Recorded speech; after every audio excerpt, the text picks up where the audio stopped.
All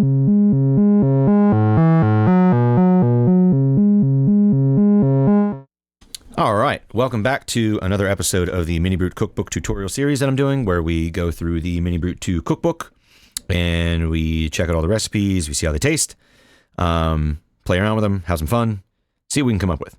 This one is an interesting one. This is the Squarepeggio by Victor Morello. LFO1 is being used to modulate the VCO1 pitch up and down like an arpeggiator.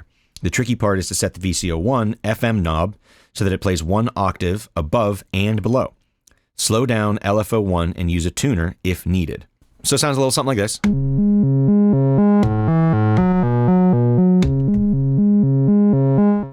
Let's get into it. As always, we'll start from a neutral patch with nothing going on. No nonsense, none of that, none of that, none of that, none of that, none of that.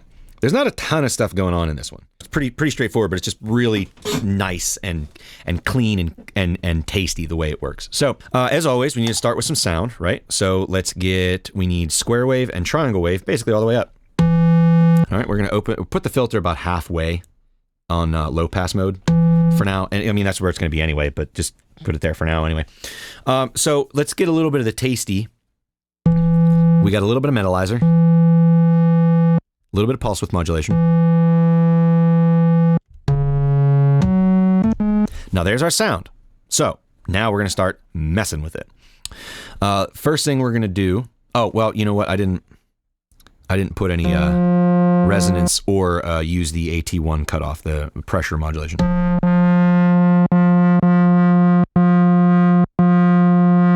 Now you can, play the synth a bit more expressively. With that setup. Now, let's get into the meat and potatoes of what's really happening here, right? LFO1 is being used to modulate the VCO1 pitch up and down like an arpeggiator. This is weird, and it's hard to get it right. So what we're going to do, we're going to take LFO1, and we're going to put it into the frequency modulation, all right? While we're over here, we're also going to put LFO2 into the attenuator 1, which, again, was pre-wired to the cutoff, but we're gonna let the LFO do the job there. We're gonna turn the rate up just a little bit. Just give it some movement, okay? So now we have LFO1 into the FM, but it's not doing anything yet because we have to turn the FM knob up. Now, it's supposed to be an arpeggiator. But if you hear, it's just going up and down because it's on square wave mode, or I'm sorry, saw wave mode, or sine wave mode. So if we put it on square, turn it up a little bit so it moves faster, we can hear it.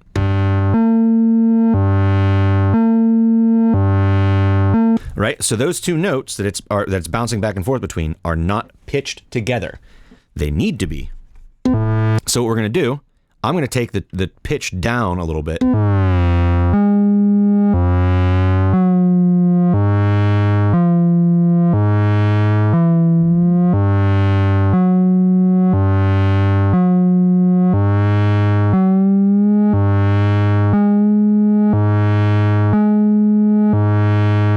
There we go.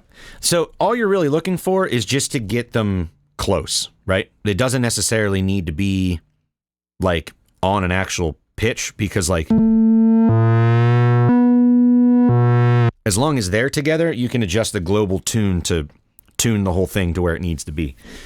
But or you can, as the thing says, you can slow the LFO1 down a lot and use a tuner. You can do that. I'm not doing that.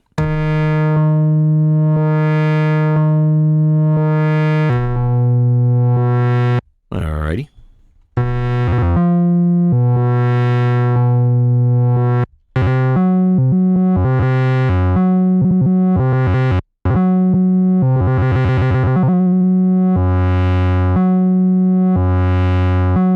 I seem to have a bad cable or a bad connection.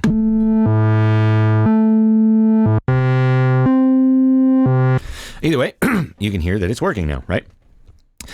And yeah, that's basically it.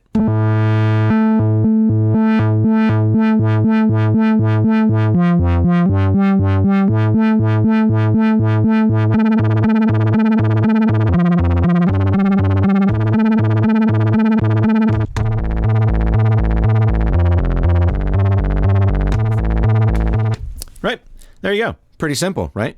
It's really fun to use these LFOs to adjust the pitch of what's happening. The nice thing about the MiniBrute is that you have so many options to do that kind of thing. Now, with the 2S version, you can actually sequence, the LFO so that it does exactly what you want it to do, and you could have it change between rates and timings and different styles.